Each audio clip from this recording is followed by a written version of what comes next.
All right, Hurricanes fans, we are back. So right off the jump, let me say this. I've been a Hurricanes fan since 2002.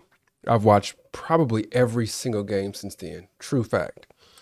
I've got to say, man, this is probably the most proud I've ever been of our Hurricanes since 2002. Why is that?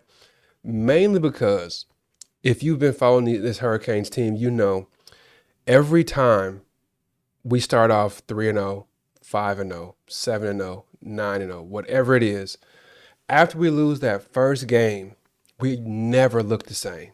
We get worse and worse every game thereafter. If we start 7-0 and we lose that eighth game, those next 3 or 4 games, we just look terrible. We get worse and worse as the season progresses. And then we just fizzle out right there at the end of the bowl game and get blown out. That's just what it's been for the last 15, 20 years. And for us to have such a crazy slump in the middle of this season, losing to Louisville, turning around and losing to SMU, which was a heartbreaking loss. And then they somehow end the season looking better than they looked at the beginning of the season when everybody was crowding Miami as potentially the best team in the country. That is why I look at this team and I'm so proud of it. It's crazy to me. And that spells out to me that Mario Cristobal, he's got a game plan and it's working. Things have changed. The culture is changing. What I'm really hoping for is whatever change they made towards the end of the season, I'm praying that they could replicate that and have that same mindset all next season. If they do bring that same mindset back next season, we'll go 12-0 in the regular season. It's just going to happen. I've mentioned it before on a different episode. The mindset that we've had since the SMU game, it's been a huge difference. And the difference in the mindset is before the SMU game, the mindset has been, let's just get out of here with a W. Whether we win by 3 or 7 or 6 or whatever, let's just please win. And they play conservatively. They call plays scared. They just play a conservative, scared type of football. But since that SMU game, it's been this mindset of let's not just win the game. Let's win the game by 3 scores. And then if we're up by 3 scores, let's call some timeouts and see if we can get a fourth score on the board. I know they've been doing this mainly for the college football playoffs, trying to show off and look the part, but it helps. It takes the mindset of losing away from the players, and it just makes them feel like, I'm not even worried about losing. We need to perfect what we got going on in this field and stretch it by 3 or 4 scores. If we only win by 2 scores, now they feel like they've failed because they've only won by 2 scores. Now their focus is let's win by 3 or 4 scores. If we win by 28 points, we've done our job. And that's the mindset that Ed Reed and Sean Taylor, that's the mindset that they all had. And we got to get back to that one way or another. So if you've never watched one of these recap shows, one of these reaction shows, typically what I do is I just go over a few big thoughts towards the beginning of the video, and then I just go through every single thought that I had throughout the video, or I'm sorry, throughout the game. Typically, every 2 or 3 plays, I'll just write down a note, something that I was thinking throughout the game, and I'll go over all those notes that I was thinking just to highlight some stuff.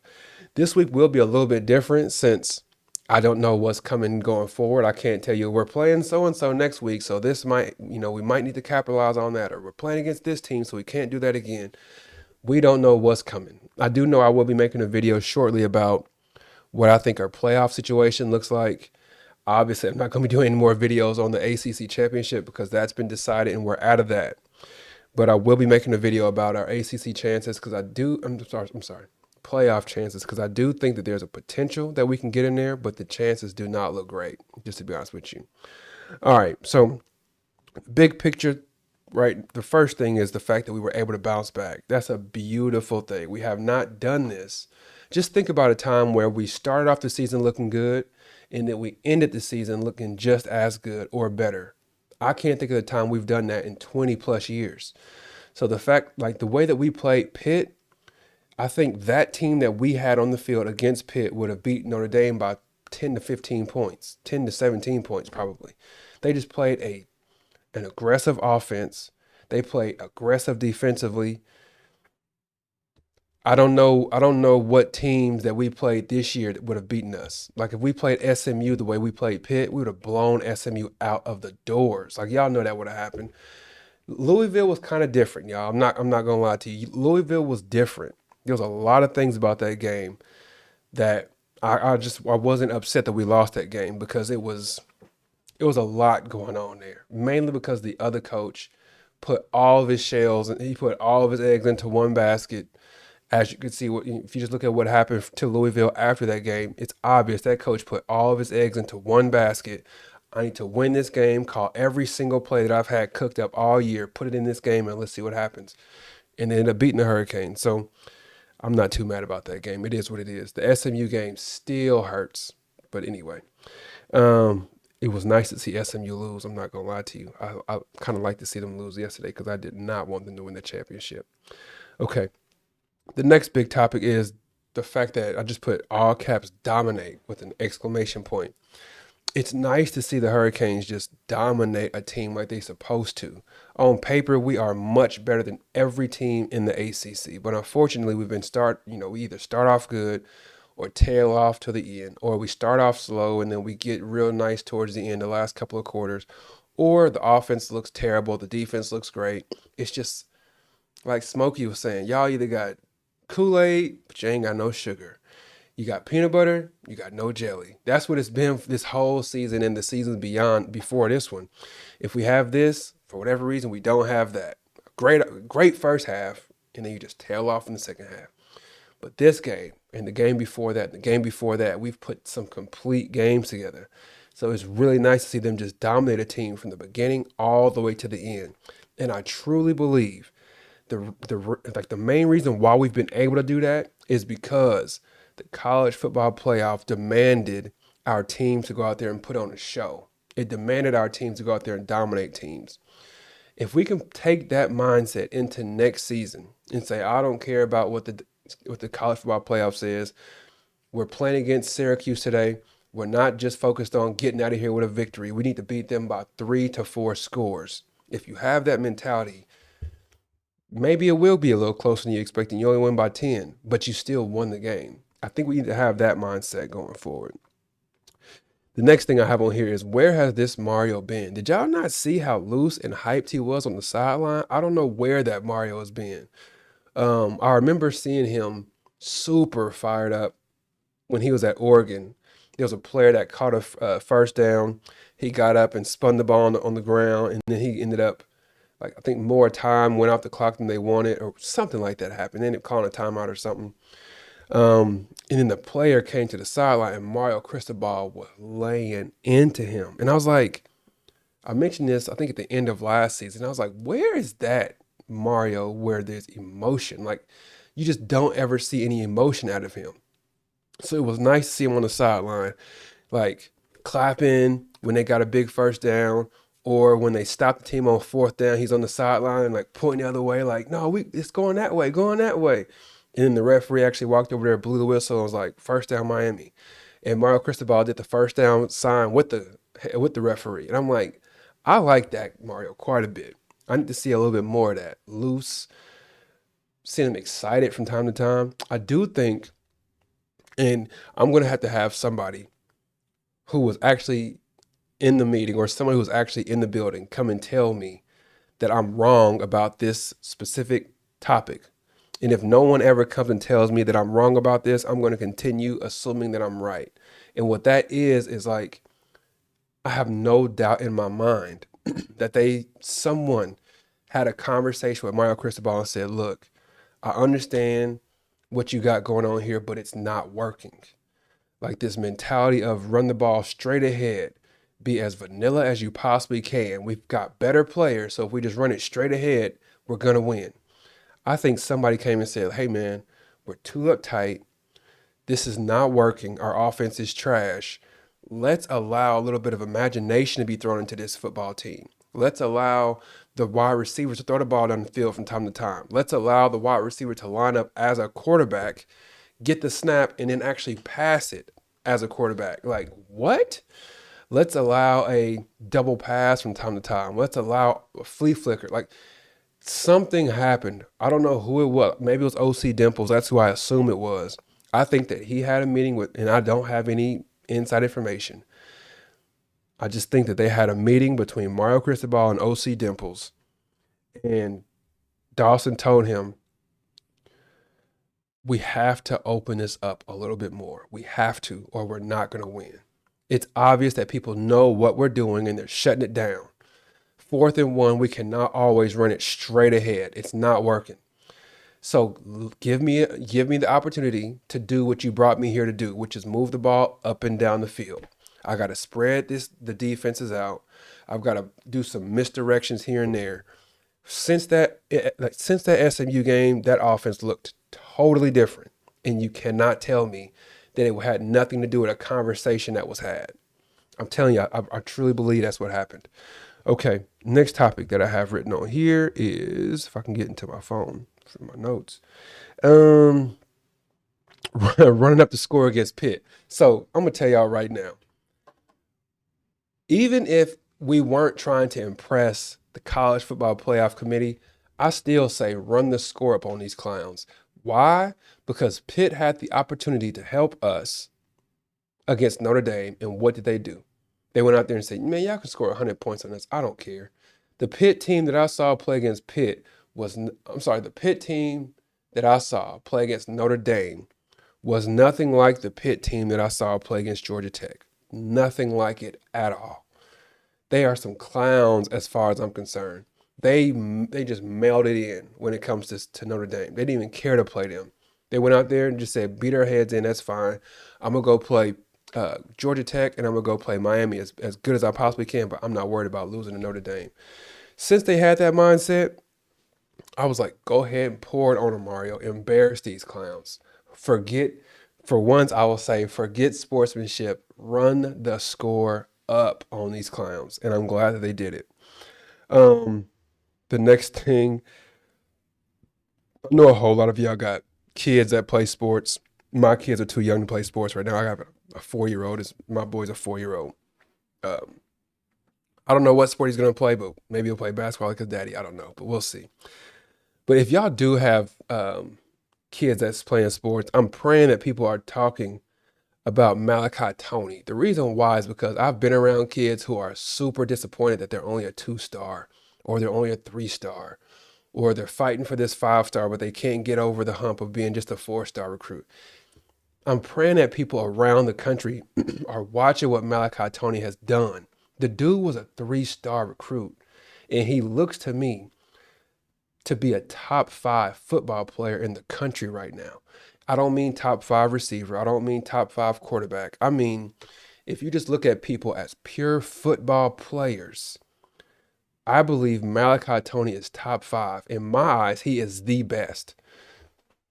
You cannot find, as far as I'm concerned, you cannot find another player who can throw it at the level that he can throw it, who can catch the ball at the level that he can catch it, who can run routes at the level that he can run routes, who can do punt returns at the way that he can do punt returns, who can break tackles as well as he breaks tackles.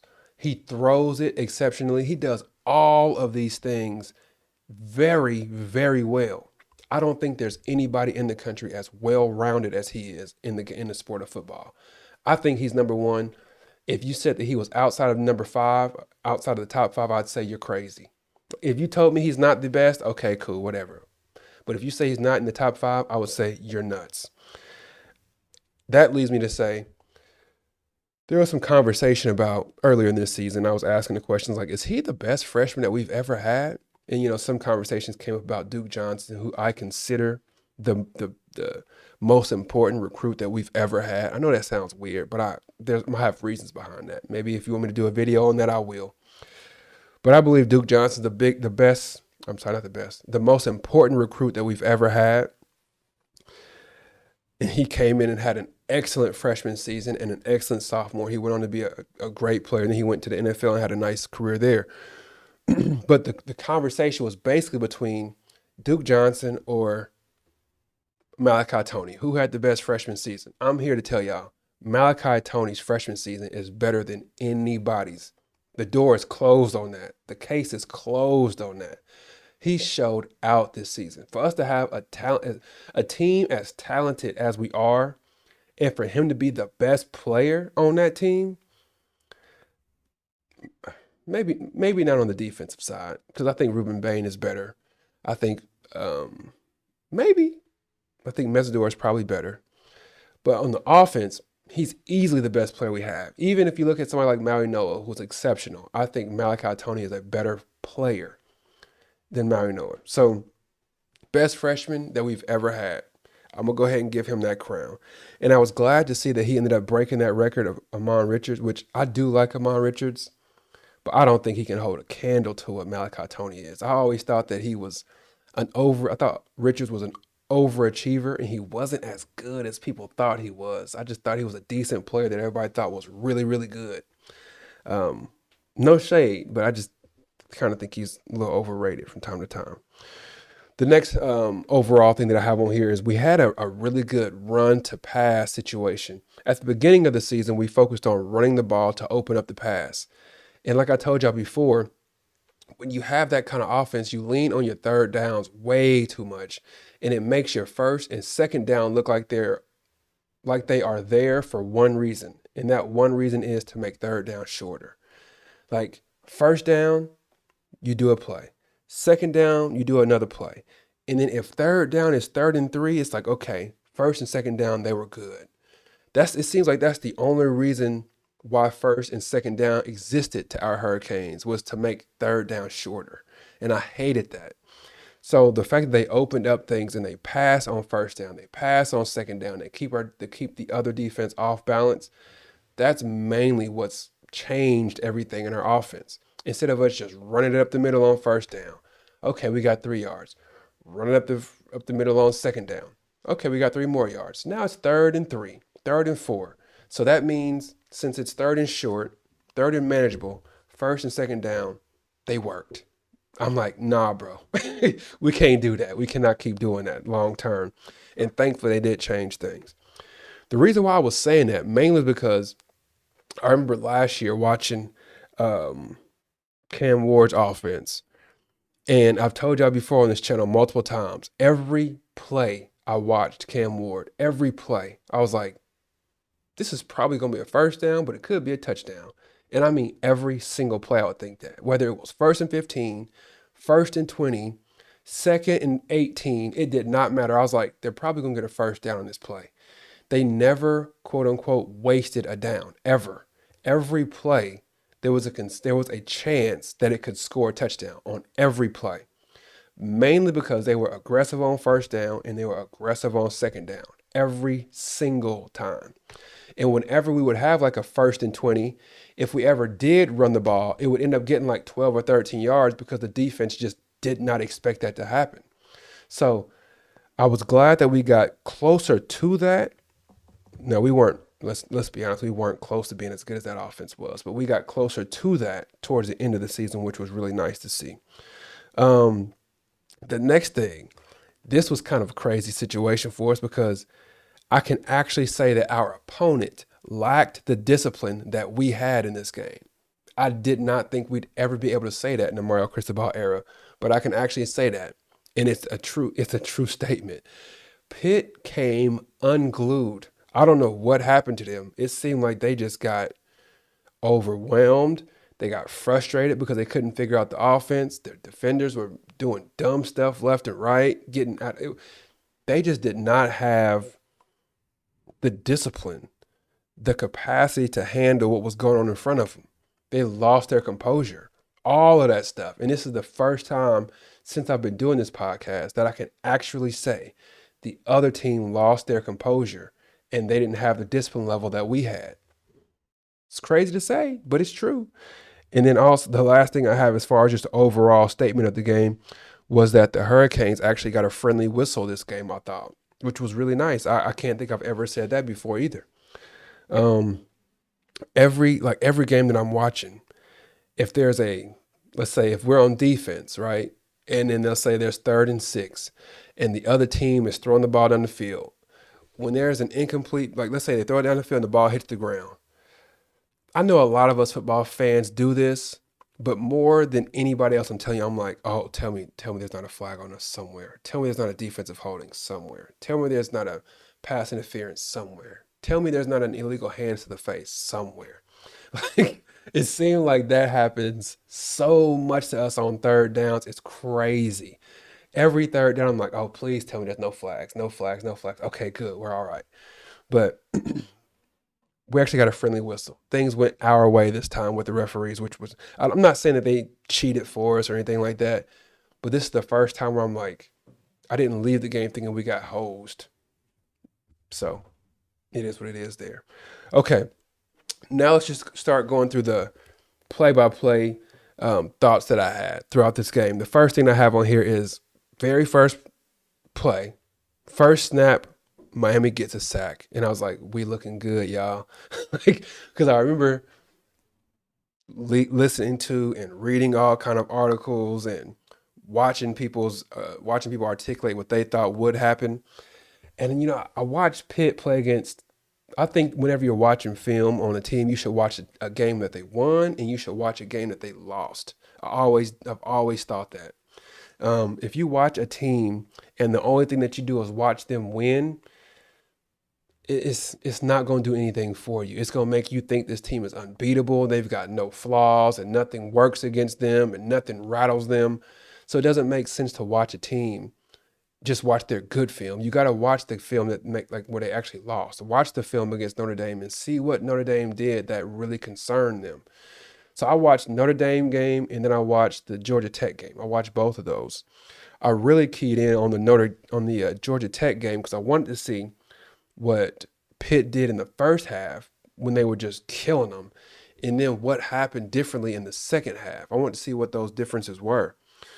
And it was obvious to me that if you get pressure on their quarterback, he will fold. He's a freshman and he will fold. So when I saw us get a sack on the first play, I said, "Oh yeah, we might be good." And I kept watching that over and over. I know a lot of y'all, you want to make sure you stay live in the game. I don't. Usually when the game ends, I'm like 10 minutes behind because I rewind plays over and over as they are actually happening, which would drive some folks crazy.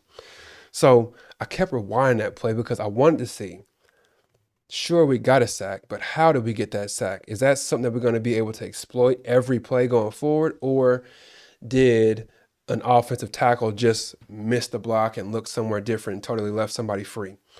When I saw that Justin Scott just totally beat their offensive lineman, just beat them, I said, "Oh yeah, we're looking good. They're not going to be able to block us for the rest of this game." And when I saw that we had that huge advantage right then and there, I was like, we're going to take care of these boys real quick today. The only concern I had was our quarterback throwing interceptions because I knew that Pitt would really get some pressure on him. And I know that Carson Beck, when he gets nervous back there, he starts doing all that pump, pump, pump, pump, pump, throw it, that panic stuff. And anyway, I'm just saying that was my biggest concern. I was really glad to know from that first play that their offense was not going to be able to do much. I knew it. The next thing I have on here is we let the punt bounce. Maybe y'all know why we're doing that. We did that all last season. Whenever the teams would punt to us, rather than catching the ball and disallowing it to bounce 15 yards the opposite direction, last season, we let it just bounce and we would lose all those yards. Towards the beginning of this season, Malachi Tony was fair catching everything, which keeps it from bouncing on the ground and losing 15, 10 yards or whatever. But towards the end of the season, we've gotten back to that situation of Malachi Tony just waving and pointing at the ball, saying it's bouncing there, and he's not fair catching. Everybody's just getting away from it. So I don't know why we do that. I'm sure some folks would say it's safer, but honestly, it's not. Because if it bounces on the ground and it hits somebody, just ask the 49ers. They lost the Super Bowl because of that to the Chiefs. So anyway, and it's kind of weird talking about this stuff, knowing that it might be the end of the season. It's like usually when I do these videos, I'm talking about what we need to improve to make sure we don't lose the next game. But I don't know if there is a next game. There's obviously going to at least be a bowl game, but the team is going to look so much different during that bowl game. I don't even care to watch that. The next thing I have on here is Mark Fletcher started. I was kind of surprised by that. I felt like We should have started the freshman this game, but I don't think it really mattered too much. The next thing I have on here is get to the offensive line early for adjustments. I noticed we did that quite a bit these last couple of games, but mainly in this game in the first half. What we had been doing in the first few games this season, and people talk about how Notre Dame has improved so much since the beginning of the year, and that's why they should be ahead of Miami. People have consistently said that. But I think they forget to notice that Miami has significantly improved on offense over the span of this year. At the beginning of the year, if you go look at what we did against Florida, Notre Dame, and all those teams, we would stay in the huddle forever, looking at the sideline, waiting on the play to come in. Then they would get to the play, or I'm sorry, they would get the play in. Then they get to the line of scrimmage with about 8 seconds left. And God forbid that they didn't like what they saw, because then they would look to the sidelines real quick and try to get a different play. And then, okay, play change, and then 1 second on the clock, snap it real quick. That's what they were doing at the beginning of the season. What they're doing now is they're getting to the line of scrimmage super early, 15 seconds on the clock. Looking at what's going on, Carson Beck seems to be able to make a change on his own, which is different. They're not stopping and looking over at the sideline every single time. He's actually walking up to the line saying, now we're going to do this, we're doing this, looking at the receivers, we're doing this, and then they snapping the ball. So they're giving him the opportunity to get to the line early, look at what the defense is in. Okay, I like it. Let's go ahead and run it. Or kill that. I don't like it. Switch to so-and-so play. Like, why not do that? You want the defense to show their hand. You want to be able to get to the line early, run Malachi Tony in motion, and then if somebody follows that motion, guys say, oh yeah, they're in the man. Let's go ahead and stick with what we got. Run it. Or if nobody follows that guy going across, say, no, they're in the zone. I don't like this play. Kill it. Let's do so-and-so. Why not do that? And it's showing like it's actually working.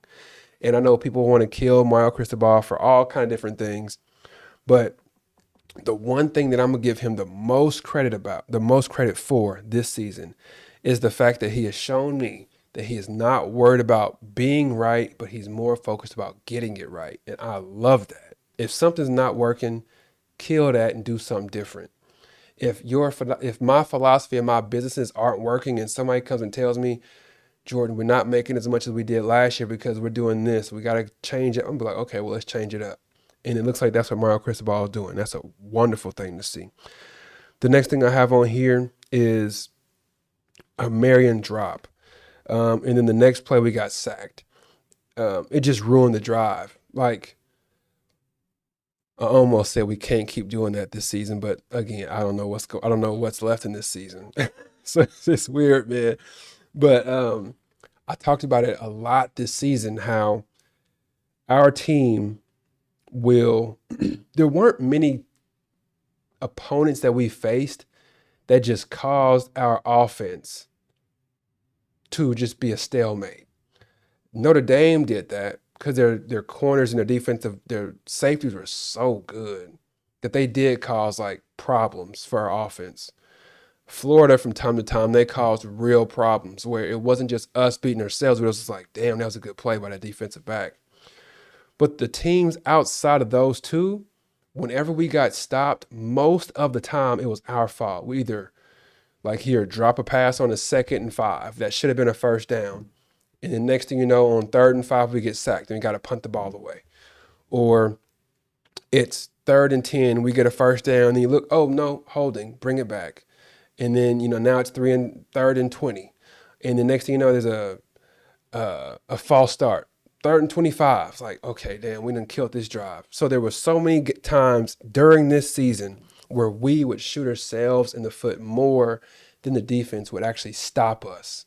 We have not seen teams outside of those two I named, Notre Dame and Florida, that just brought such skill and such talent and discipline on the defensive side that just caused us to go backwards. That just didn't happen this season. The only times that we didn't, even SMU, the only times that we were stopped was when we were stopping ourselves the entire season. So our offense was not nearly as good as it was last year, but I do know that our points per game should have been quite a bit higher this season than it actually was because we just killed ourselves, shot ourselves in the foot so many times. It's crazy. Um, the next thing I have on here, first quarter, I typed concerned, dot, dot, dot, dominating the game, only up 3. I think that was our third possession when we got the ball, third possession, because we held Pitt to 2, I think it might have been 3 and outs. If not 3 and outs, they didn't get hardly any yards, but we held them to doing just about nothing. And we had the time of possession was clearly on our side. And we were only up 3-0. And I'm like, uh-oh, this is what it looked like against SMU, where we totally dominated the game, totally dominated half, and we have no points to show for it. We only have a 1-score lead or barely a 2-score lead. So that concerned me for a little bit. And then I have Pitt 4th and 1, review it, call timeout is what I put in all caps. So that was one of those times where they had a play, and I was just screaming at Mario Cristobal, call timeout, because I did not think they got that first down, but they ended up getting it anyway. They ended up running the ball up the middle, and they gave it to them. Anyway, first quarter also that I have on here is a double move on Fitzgerald, double move on him, and he got beat for a pretty big play. But my comment to him is like, you gotta stay aggressive. He bit on that double move like crazy. But I think that even when that kind of stuff happens, you just tell that corner like, hey man, stay disciplined, but you got to continue being aggressive. Don't take that aggressiveness down. Don't take it down even one notch. Stay aggressive with these clowns, because eventually they will throw you an interception, and you have to make sure that your body is there to capitalize on it when it happens. The only way you can do that is by being aggressive and every now and again biting on something.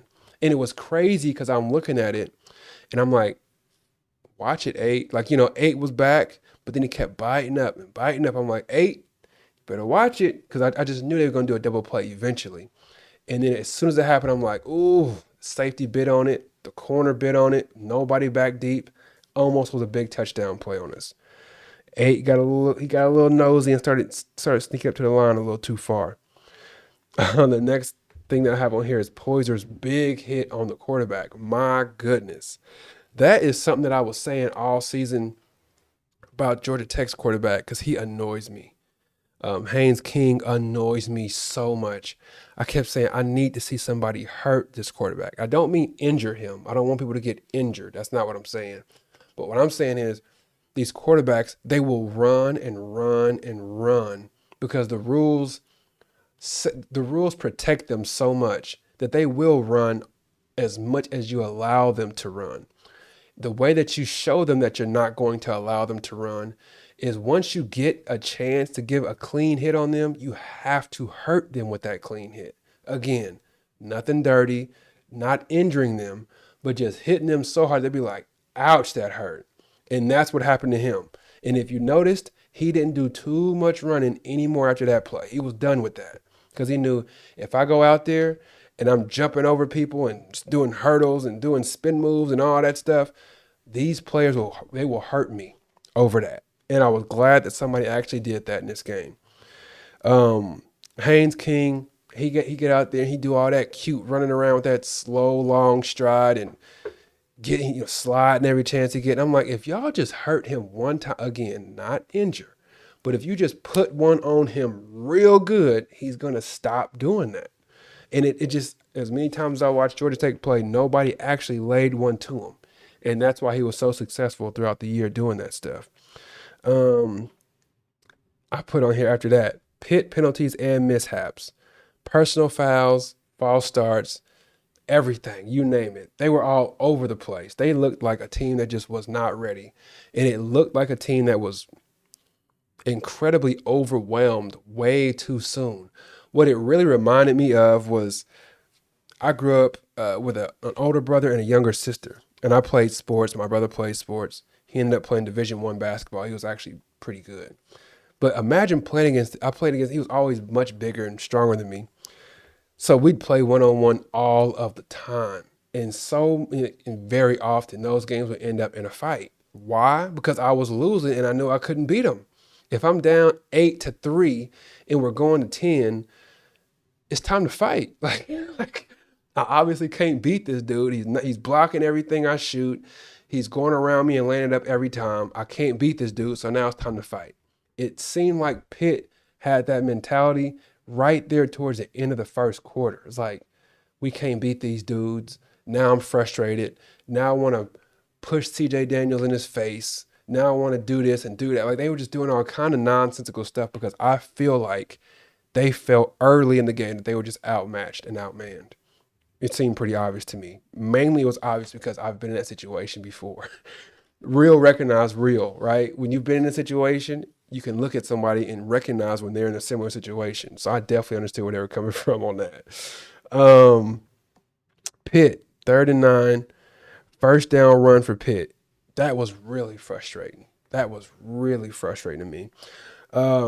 There's times in a football game that I always want to make sure I highlight certain parts of a game because I like to look back at the game in its totality and say, that's the play that changed everything. And I thought that that play could have been something that changed everything if we lost that game or if the game would have stayed close. It was a 3rd and 9. They had 0 points on the board, and they ended up running the ball. I think it was 3-0, Pitt's ball, 3rd and 9, and they ended up running for that first down. And I'm like, oh my gosh. And then what did they end up doing? Ended up scoring a touchdown. So I was like, that could be a play. Like, if they ended up scoring 30 points, that's the play that took the cork out the bottle. You know what I'm saying? So that's why I really highlighted that play. Thankfully, it didn't do much for them. But anyway, I was really concerned about that play, mainly because it led to a first touchdown. Next thing I have on here is second quarter, false start on the Canes, which drives me crazy. Drives me crazy. When your head coach is an offensive line coach, you would think that kind of stuff just wouldn't happen, but I don't know. Trader first down catch on his fingertips, barely caught it. Thought that was real cool in the second quarter. Tony's one-hand catch, and then I've got 3 exploding head emojis after that. The dude is just unreal, man. Like, he is unreal, bro. He runs, does like a 10-yard out. I thought Carson Beck threw a pretty good pass. It was a little far out, obviously, because he had to reach with one hand to catch it. But it's a pretty cool throw over the top of a couple of defenders and then brought the ball down just before it got to the back end defender. Really good throw. But the catch took the cake on this. Like, it was crazy. The way he reached out, stretched out, caught it, grabbed it, and then pulled it into his body. I just knew that they were going to be like, oh, he bobbled it. But then when they showed the replay, there was no bobble anywhere in there. Dude is unreal, man. Again, top 5 football player in the country. Not freshman, football player in the country. Next thing I have on here is Tony pass to Elijah Lofton. Great sale. So there's so, like, I talk to people all the time in my businesses. I always relate my sports life that I had growing up to what I do in my businesses. I always do. So when I go and talk to my managers and my staff and all that stuff, I have these different thought processes and I have to give them analogies based on sports. And unfortunately, most of the folks that work for me, they're like, I never played basketball before. But anyway, I talk to them about when you're at your job, every little thing that you do, it represents what you do on all these big things. So if you're late to this meeting, if you're 3 minutes late or just 1 minute late, you might end up losing $10,000 by doing something huge because you did something late. So that's what I always like. Anything you do small, it can represent the things that you do large. If you're running line drills in football or basketball and you're turning around and not actually touching the line, for instance, that little bitty cheat that you're doing there could cause you to cut corners somewhere else that's going to cause a huge problem. So with Malachi Tony on this play, he exercised the details on that so well that it sold everything. For instance, you get the ball on the handoff. You're running and you're running. Typically, when you're running the football, I got this bottle of water here. When you're running a football, you do this with it, right? You actually tuck it. But if you're running and you're expecting to pass it, you're running like this, correct? So when Malachi Tony got the ball, he's got his eyes and his mind focused on details.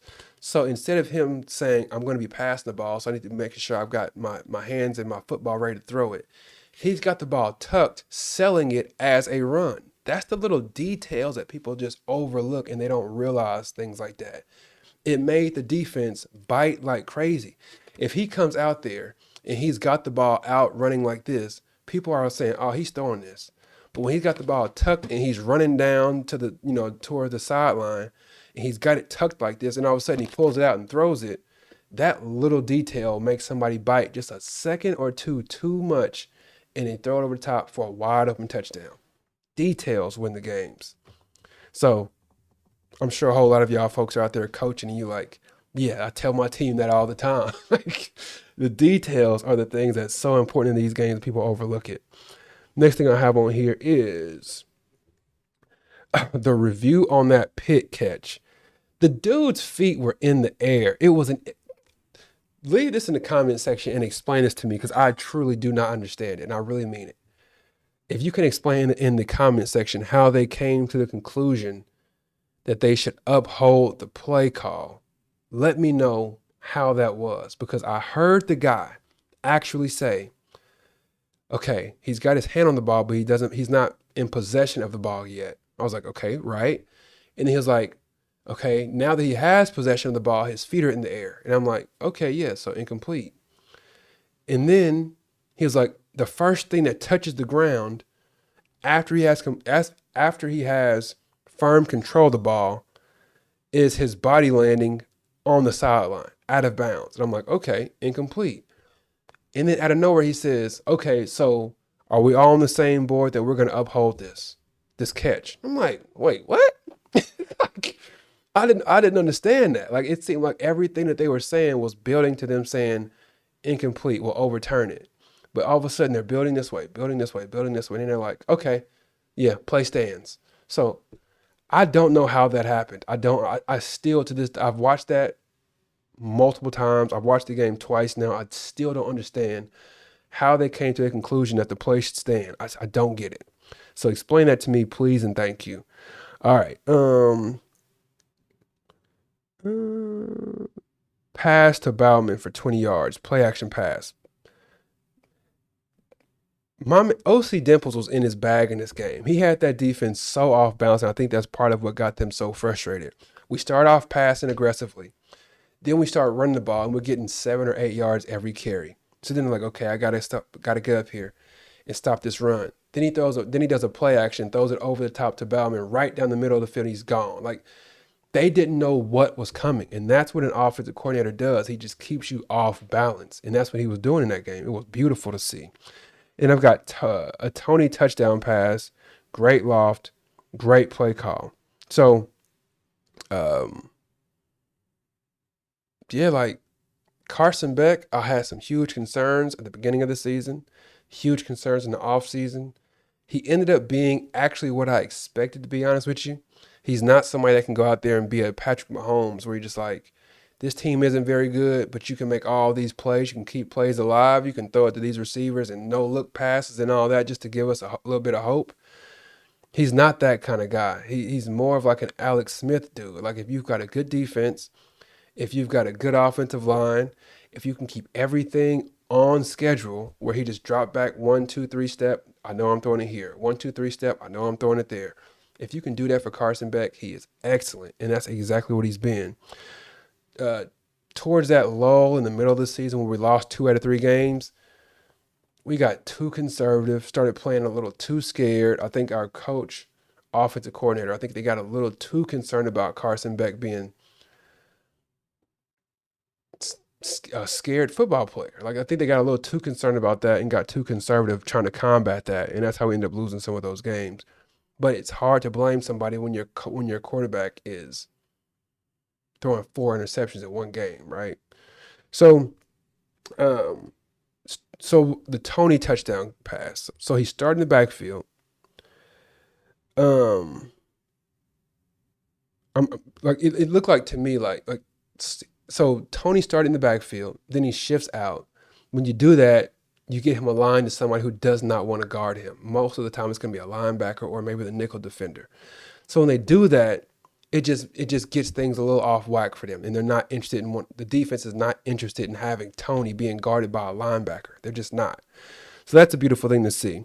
I was a little nervous about getting an offensive pass interference on that play because they did end up doing like a rub route type thing.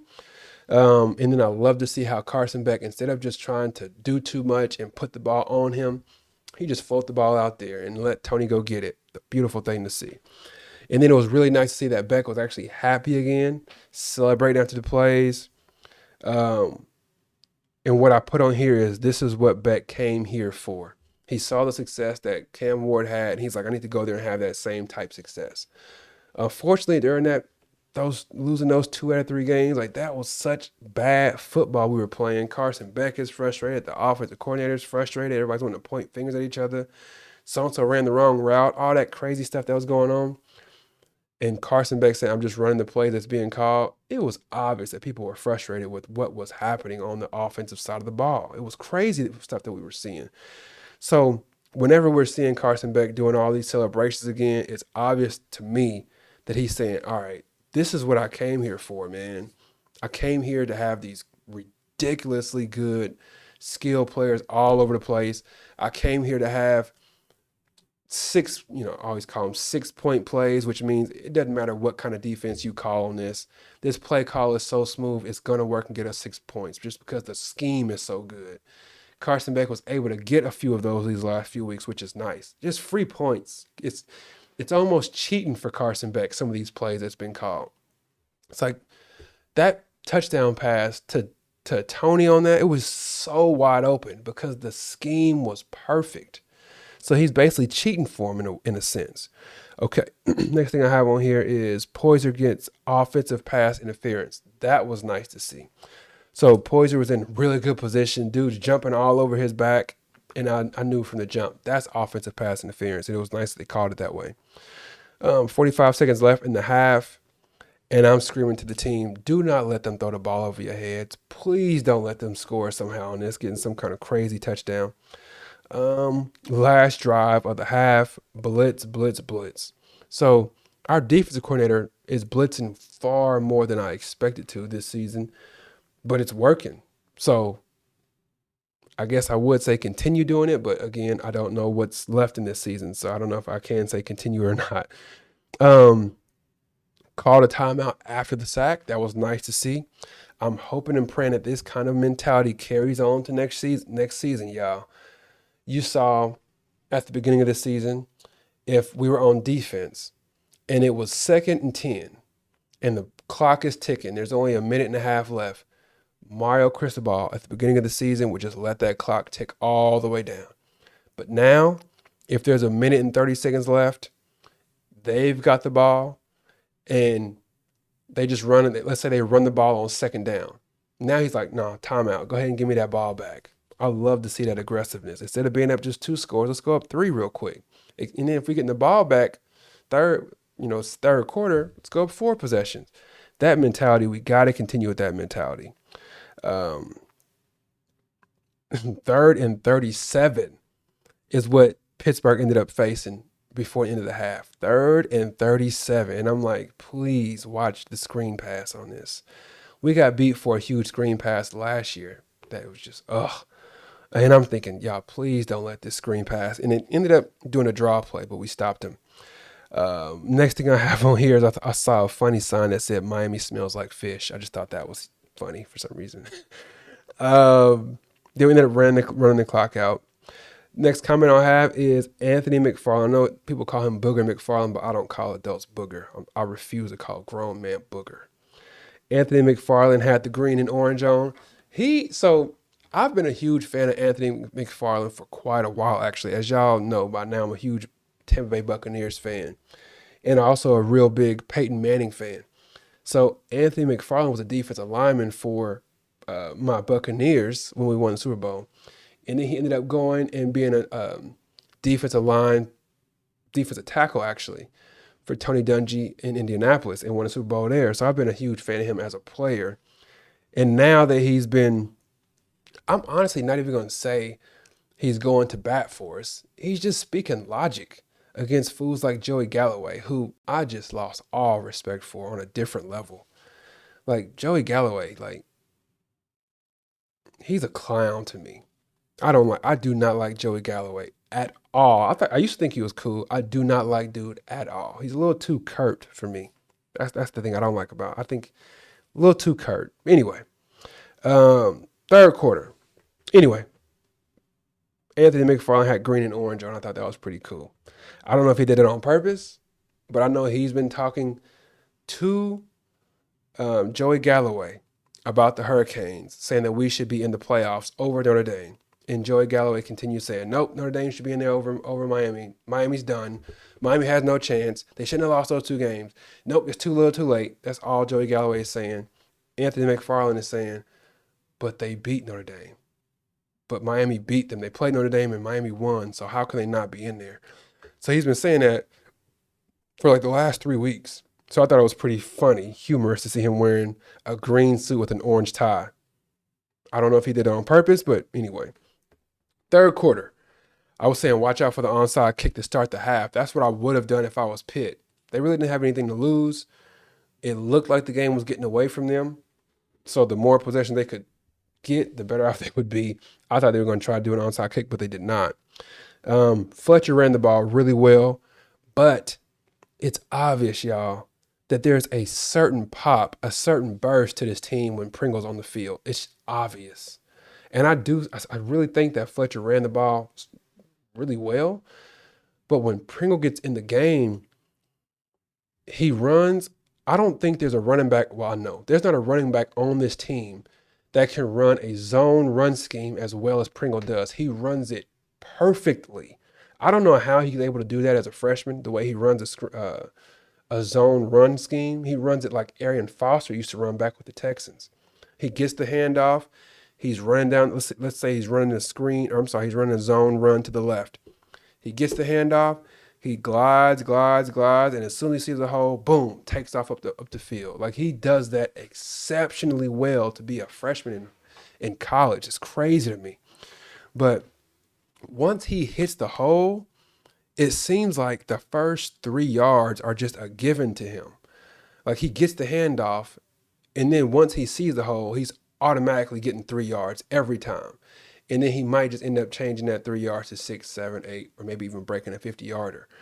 But the dude just has a certain type of pop to him that we just don't have anywhere else on the roster. And that's why if we do somehow find a way to get into the playoffs, if the committee somehow finds it in their hearts to put us in there, I think we need to move forward using Pringle far more than any other running back on our team. Beck got fooled once for a sack. I think he lost 9 yards on the sack. Elijah Lofton came wide open. And I mean wide open, because they ended up blitzing a corner. This is in the third quarter, towards the end of it. In the middle of it. They blitzed a corner from his blind side.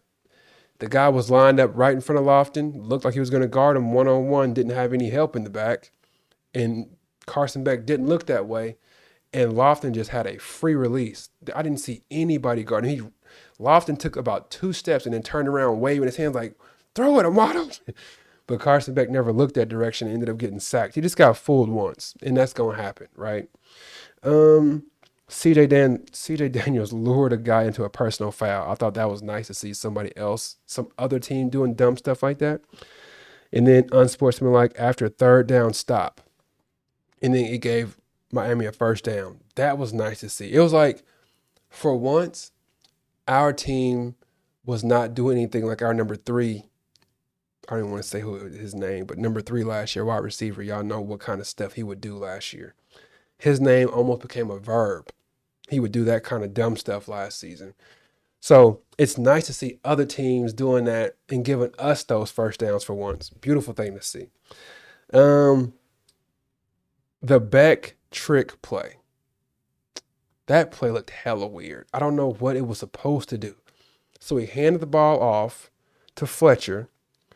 Fletcher took like 2 steps.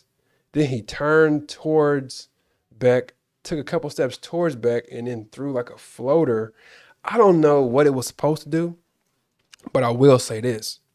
I'm sure there's a lot of folks It didn't work, right? It was an incomplete pass. Almost was a fumble. Even if it was a fumble, I would not have been upset at the play call.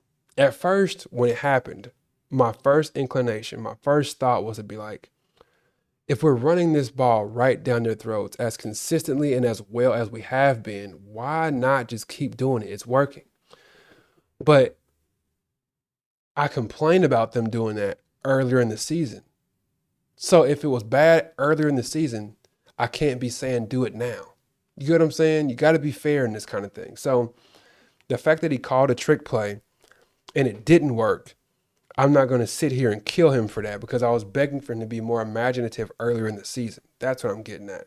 So he attempted to do a trick play. It looked hella weird. I don't know what that play would look like on a good day. Like I don't like if it actually worked, I don't see a way. I just don't see how it could work. I don't see a way for it to work. A handoff that ends up turning into anyway. Didn't work. Don't do that play again. Okay. Um, Pringle had a huge run. That's the next thing I have on here. He ran for about, I don't know, 50 something yards. And that's something that we talked about earlier this season, like how we just didn't have any big running plays. It just didn't ever break for us like that. It seemed like all of our run plays were like capped at 15 to 17 yards. We finally ended up breaking one for about 50 something plus. And it's because Pringle has that breakout speed, man. Dude is quick and fast. And people don't know there's a difference. I was really, really quick when I played sports, but really slow. Like my brother was really fast, but not very quick. There's a big difference. Malachi Tony is not the fastest, but he is exceptionally quick. Um, Restrepo, perfect example. Restrepo, exceptional quickness, exceptional, but not very fast at all.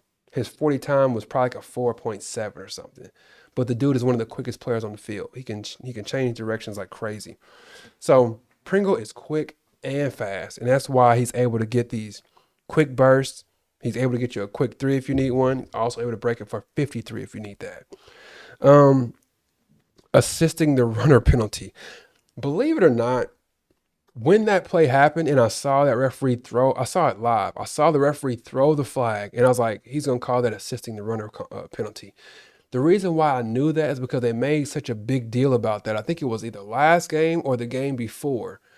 One of our players pulled the running back, like I think he pulled him into the end zone or for a first down or something. And the commentator was like, "You actually can't do that. You can't assist the runner." And I didn't know that. I've been watching football for over 30 years. I did not know you cannot pull the runner forward. I had no idea. But since the commentator mentioned it on television and he harped on it for a while too, I was like, they probably gonna be looking out for that because I've seen our offensive linemen do that before. So on this play, when I saw us score that touchdown, I think it was Marty Brown. I think when he scored that touchdown, and I saw the uh, referee throw that flag in there, I was like, they gonna throw that flag because he pulled him in there. Sure enough, that's what it was. I bet you in an entire college football season, out of all the 130 something teams that play, I bet you that play probably was called 10 times all season. Out of all the games that get played, out of all the teams I bet you maybe that call's been called 10 times. People don't call that. It's crazy work. But since the commentator mentioned it, it was on top of their mind, they actually called it. But anyway, a rule is a rule, and he did actually pull him in. Even though he was getting pushed in there, he actually did make an attempt to pull him in. So it is what it is, man. Um, Carson Beck's pass to Brown ended up going for like 15 yards, something like that. Um, it was that touchdown. The bottom line, like, is I put cooking in all caps with an exclamation point to the end. Carson Beck is seeing the field better than he's seen the field probably in the last 2 years. Dude is dropping back and not just looking at one read and throwing the ball out of bounds. He's looking at read one, read two, read three, back to read one. Oh, nothing's open. Okay, throw it out of bounds. He is seeing the field so well. And that's part of what I'm talking about when I say all these fools talk about how good Notre Dame is playing now compared to what they used to do in the beginning of the season, what they used to do. they've forgotten that Miami has gotten better too. They forget that part. Carson Beck is playing so much better right now compared to what he did at the beginning of the season. It's not even close. So, and it's not just because we're playing inferior opponents. We have been playing some inferior opponents, but Pitt has a good defense. Like across college football, Pitt has a good defense. I don't care what anybody tells me. Their defense is actually good. And Carson Beck looked exceptional against it. So there's that. Pitt, 3rd and 6. Fitz missed sack, ended up being a 30-yard completion. And this is something that I talked about before this game. I also talked about it before the Virginia Tech game. The importance of, if you have an opportunity to bring the quarterback down, you have to bring him down. Because they're scrambling in the backfield, looking down the field to see what they can complete. And unfortunately, on that play, he missed the tackle, missed the sack, ended up giving a 30-yard completion. Fourth quarter, the game was so out of hand, I didn't really have too many notes to keep on. I just had two different things. The first thing was, it was really nice to see CJ Daniels back. Really nice to see him have another crazy catch. The dude is like master of the crazy catch, apparently. Nice to see him do that. And then the other note that I have is Fitzgerald's interception. That dude is balling out. He's going to be real good for the Hurricanes. Really good. That's all that I got, man. That's all the notes that I had. I am exceptionally pleased with the way our Hurricanes played in this game. I know a whole lot of y'all saying, man, I wish I'd have done this earlier in the season. Yeah, me too. I wish that too, but they did not. It is what it is, right? So, lost a couple of games that we shouldn't have lost. I still do think that we belong in the college football playoffs, but we shall see. We shall see. All right, please do like the video, subscribe to the channel. We're going to continue building this thing one like and one subscription at a time. So I'm going to go ahead and get off of here, y'all. Take care. God bless. Peace.